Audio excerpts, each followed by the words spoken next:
Okay. Hello everyone. This is Proelios, and welcome back to OverAchievers, where we talk to people who have achieved some remarkable things in the Overwatch scene all around the world. And today, I'm extremely excited because we have a very special guest on the show. Could you please introduce yourself to our audience? My name is Gosu Peak.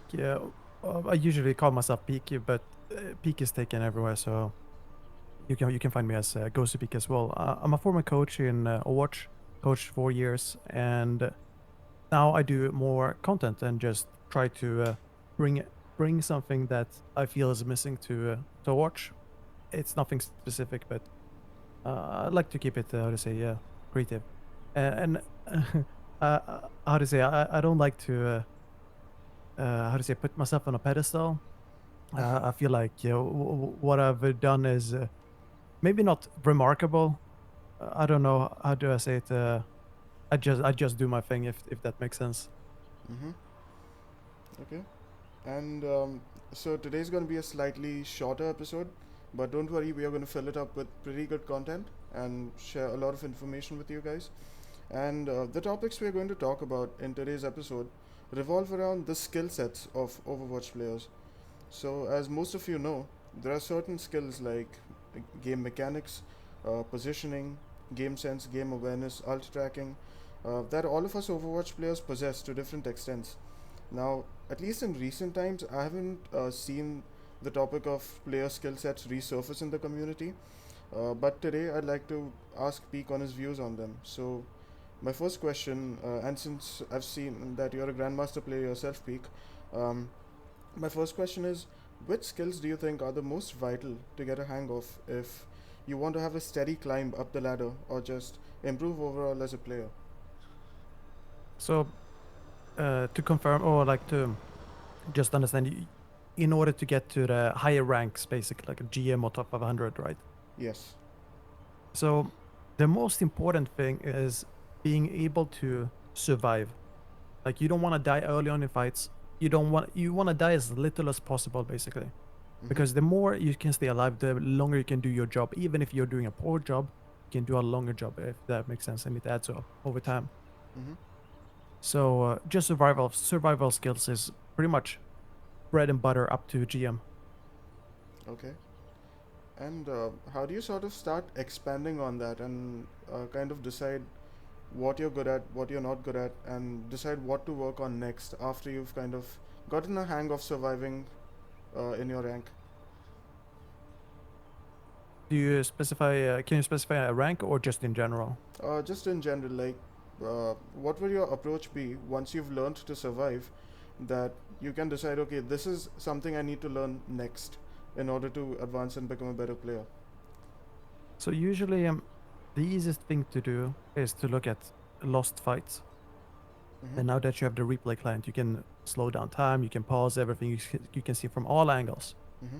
So the best thing to do is look at lost fights that are important fights. So let's say that the enemy is cap third point on King's Row. Mm-hmm. Okay, that's a really important fight, last fight, because that means they just end the round, right? Was there any fight? What's the next important fight before that? And you try to backtrack Mm-hmm. and you sort of have to follow the breadcrumbs. Okay, what decision making or what decision did I do that put me in this position? Could I have changed, and how could I? What would a better decision look like? So you have to visualize what a better situation would be like, rather than asking what's the better solution, Mm-hmm. if that makes sense. Yeah. Because if you don't, this is like when you're working with yourself only. Mm-hmm. Like if you have a coach or analyst or something else, that's different. But you usually don't gain anything from asking a question that's meant to be delivered on a silver platter, if that makes sense, the answer. Instead, you have to ask the question in a way that you give yourself the answer. For example, let's say that I play Genji. Mm-hmm. I just dash out into the open. I use deflect versus a widow, and then I land on the ground, and then I have no cover. Mm-hmm. And then I wonder, why did I die? Well, I used deflect and then landed in no cover. Why did I even go there? And then what would a better decision be? For example, I could wall climb and then shoot or deflect or whatever. It depends on the situation. Mm-hmm. Every situation is different, every fight is different, every game is different, and every player is different. So it's very hard to say like you have to do this and that. It's more about guidelines. So for example, you gotta learn how to survive. You gotta learn how to use ultimates, when to use them. For example, some ultimates you have to aim, some others you don't. Mm-hmm. Uh, if you're playing Winston, for example, you Mm-hmm. gotta know when it's fine to pop primal Mm-hmm. aggressively and defensively. And when you're playing Orisa, you have to know like, okay, this is a good timing for Fortify, and this is a bad timing for Fortify. If I use Fortify now, that means for the next X seconds, I can't use Fortify. And Mm-hmm. that's a window where the enemies can go in. And like you have to think about it like an equation almost. Yeah, that makes sense. Okay. And so you cover all of these different. So, in part of being an analyst is understanding each player's capabilities and helping them improve on their shortcomings and also sharpening up their better skills. If I'm assuming right. Um, so, as a player, how do you hone your own skills and kind of push yourself to improve something that you're already doing correctly? Because this is something I don't see a lot of players focusing on, that I'm doing something well, but how can I do that thing even better? So you meant coach better, by the way, I think before. Analyst is a bit different because of Yeah, sorry, I yeah, looking. Yeah, yes. no worries, no worries. So uh, I do you mean in terms of when working with a coach or just working alone? Just working alone. Okay. Well, it depends on what your goal is. If your goal is to just have fun in the game, like chill out, let's say that you just want to play for fun. Mm-hmm. Maybe you don't play ranked, maybe play ranked, who knows? Uh, there's like different types of players. There's like casual players who only play normal, how to say, quick play, arcade, etc. There's casual tryhards who play Mm-hmm. ranked. Then there's just casual people who don't like the middle ground, so to say. They just play ranked sometimes, maybe arcade sometimes. Then there's like tryhard casuals. Mm-hmm. They play ranked, but they don't really care about climbing super, how to say, super far up. And Mm-hmm. they only play ranked, but they don't play maybe that much. And then there's like tryhards who would play really, really much as they can to get the highest rank because that's where the fun is for them. Mm-hmm. And it depends on what your objective is. For example, if you want to compete, you have to do everything you can in your power to become the better player you can. That means you have to look at your own replays, you have to ask other people, you have to compare yourself to others, you have to watch how others play, you have to copy, you have to learn, you have to basically reverse engineer and become better. Mm-hmm. uh, it's hard to say how you become better. You just have to uh, it's a very abstract question. Yeah.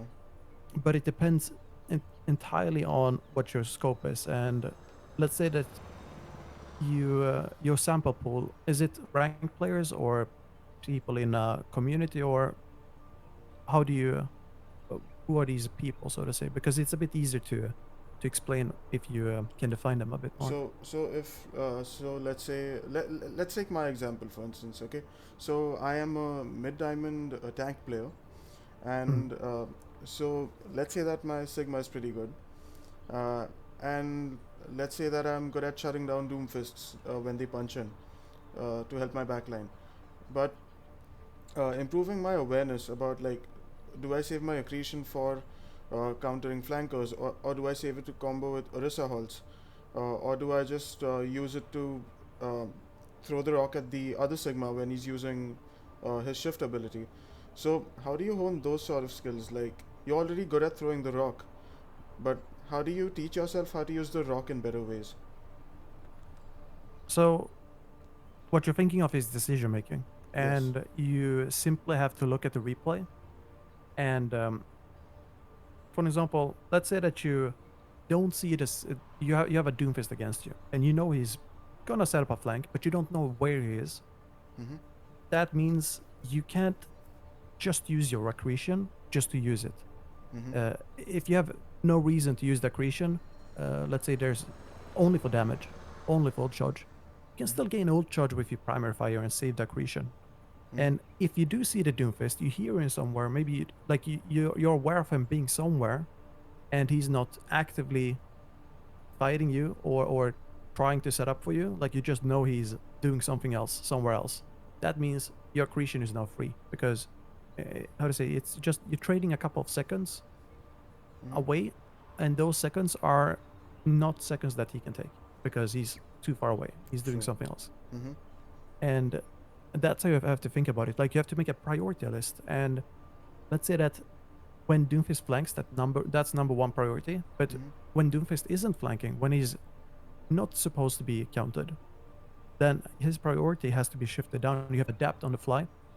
And there's never gonna you can never plan anything in advance to the, how to say, smallest detail, because True. there's so many random factors. There's so many factors that will be too difficult to plan out and can just throw away a whole game plan. So my advice is to just learn how to prioritize things better.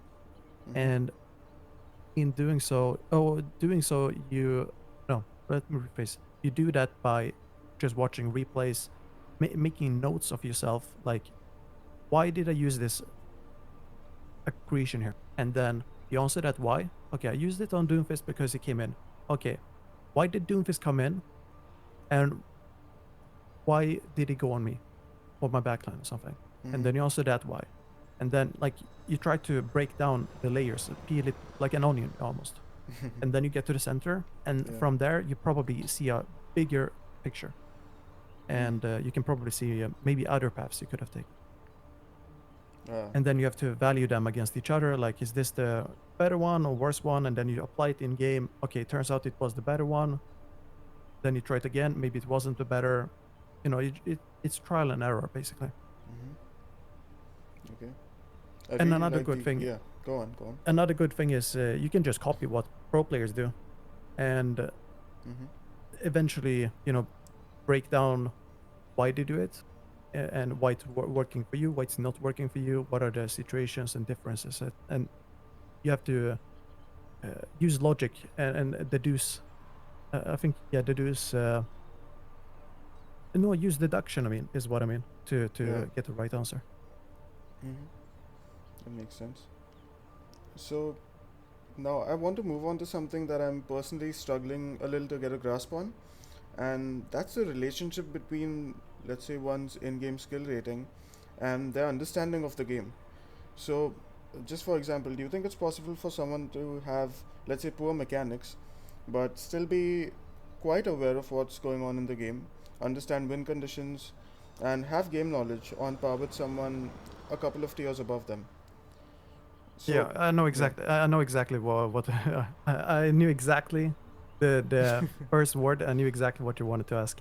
So the answer is no.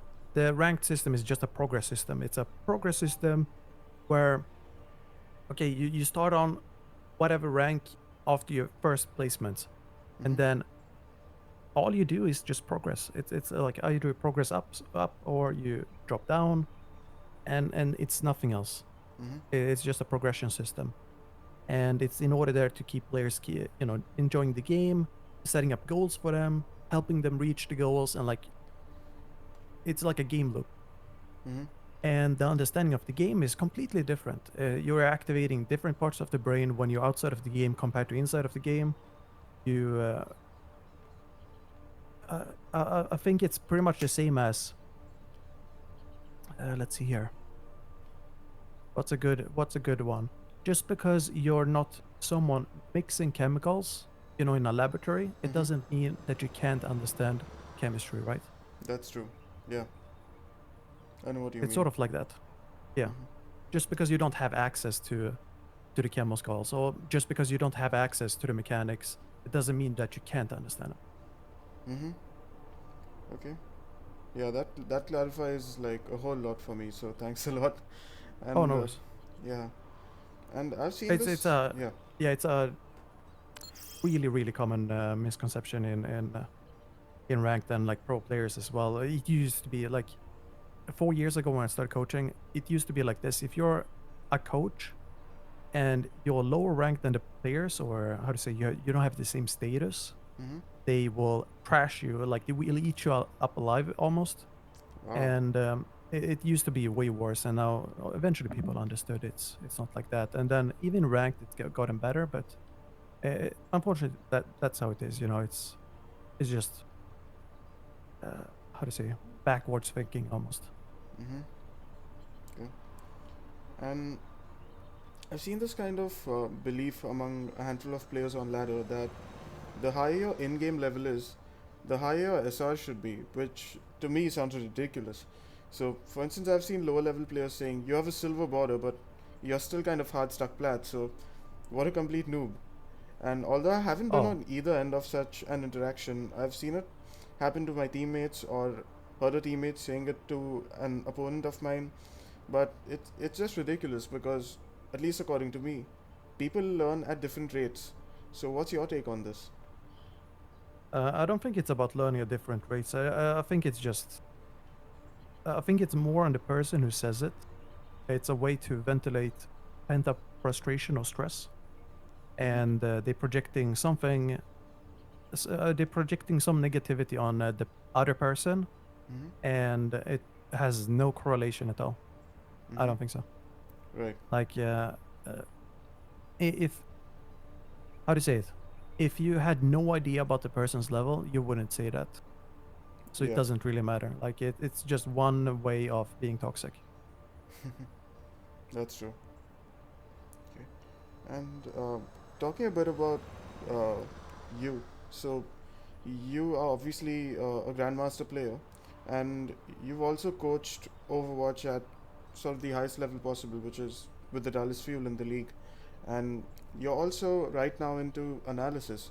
So you obviously know the sort of skill sets required to be a high level player, a high level coach, and a high level analyst. So, uh, how much of an overlap do you see in the skill sets required to excel at all of these three fields?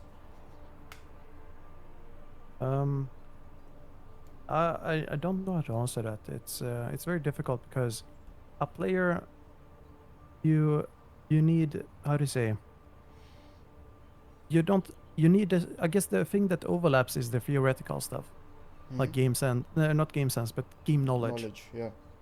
and interactions between characters and all that. And then the stuff that doesn't overlap is the behaviors, I guess, in each role. For example, if you're an analyst, Mm-hmm. you're focusing on facts, you're focusing on discovering information, breaking down information, Mm-hmm. numbers, just bringing stuff to the surface. While Mm-hmm. if you're a coach, you're focusing on empowering others, helping others become better. Mm-hmm. And it's not necessarily teaching them things, it's more like enabling them to become better. Mm-hmm. Well, and when you're a player, it's more about executing concepts within the game, or just, how to say, putting yourself in a position where you can use game knowledge or whatever. It's hard to describe it, but Mm-hmm. you're activating a different part of your brain. You solve problems in the moment, like on the fly, and you adapt really, really, how to say, a lot, I guess.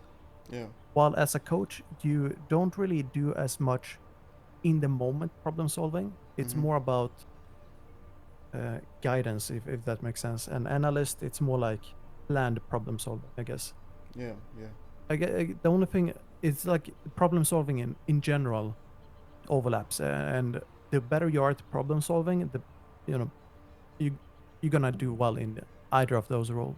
Mm-hmm. Okay. So, So yeah. Go on. no, that's pretty much all. That's it. So yeah. So the reason I compiled all these questions is because it was like I asked these questions to myself again and again, and even kind of put them out in different forms on Reddit and stuff like that. But I couldn't get, like, people found it really hard to answer these questions. And so I thought, these are kind of a layman's questions. They aren't generally discussed at the top end of Overwatch play or even at the professional level, because these are kind of like problems you see in these gold to diamond delos generally. So I thought it would be interesting to have someone who has seen everything from top to bottom, express their views on this, if that makes sense. Hmm. So, Hmm. Oh, it's um, totally fine. I enjoyed these questions. I feel like there might be representations of those questions in other ways. For example, when you talk about the meta at the mhm, pro level, yeah, that's more something more, how to say, acute or mhm, related to the pro scene. yeah, Whereas the way you get to plat or to diamond or to GM or whatever, it's not really as relevant for pro players. mhm, And it's also something that's been discussed over and over and over. And like people just argue to argue a lot on Reddit, for example. yeah, So I yeah, feel like that's why some of the discussions around it might be discouraged mhm, because of how frequently it has been discussed right, and just how much uh, how to say people don't want to be correct about the thing they say. It's just they want to be correct in the argument. yeah, That makes sense. yeah. I put these questions out, and I thought that there might be a few steady viewpoints here and there, but people just keep on adding points for seemingly no reason. And I just thought, if there's someone who truly understands the scene, it would be someone who's a high level player and also understands the game and the ladder as it is. And your name was one of the few ones that came to mind. So I'm really glad I had the chance to talk to you about this. Um, but Oh, the thanks is on my end. I'm super thankful for joining. yeah, so I think we've covered a good amount of stuff in this session. But before we leave, do you have any final thoughts on what we discussed today? It's kind of a more obscure and abstract kind of question set.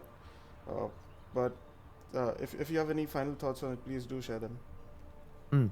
So I highly recommend watching or selecting one role that you really want to play if you want to get better.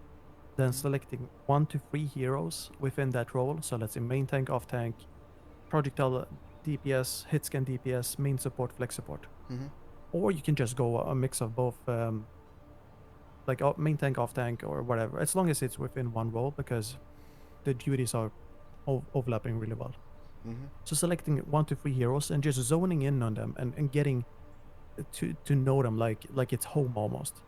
Yeah. And then you can dabble into other heroes, of course, to be familiar with them to flex when it's necessary.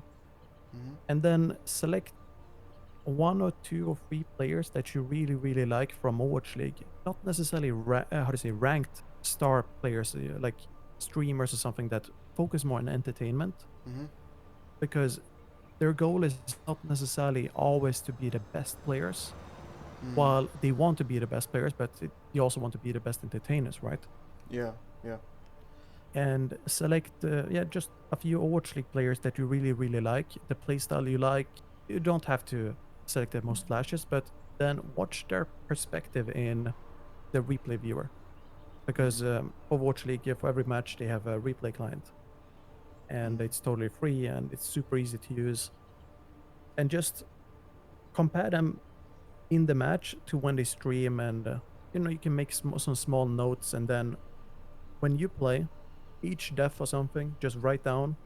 I If you get a feeling like I should have done this, I shouldn't have done that, etc., write it down on a note or notepad, and then when you're done with the game, you can just go over that note in your replay, and then you have time to think more deeply about what happened and what you could have done better, what a better thing to do would have been, Mhm. and try to just visualize the alternative route or solution. And eventually, not going to take too much time, but it'll become easier and easier the more you do it, and it'll become like, what do you say, like a click moment Mhm.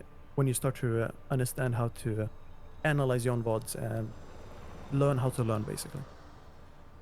Yeah. Yeah. That's something that even I need to keep in mind to improve my own play.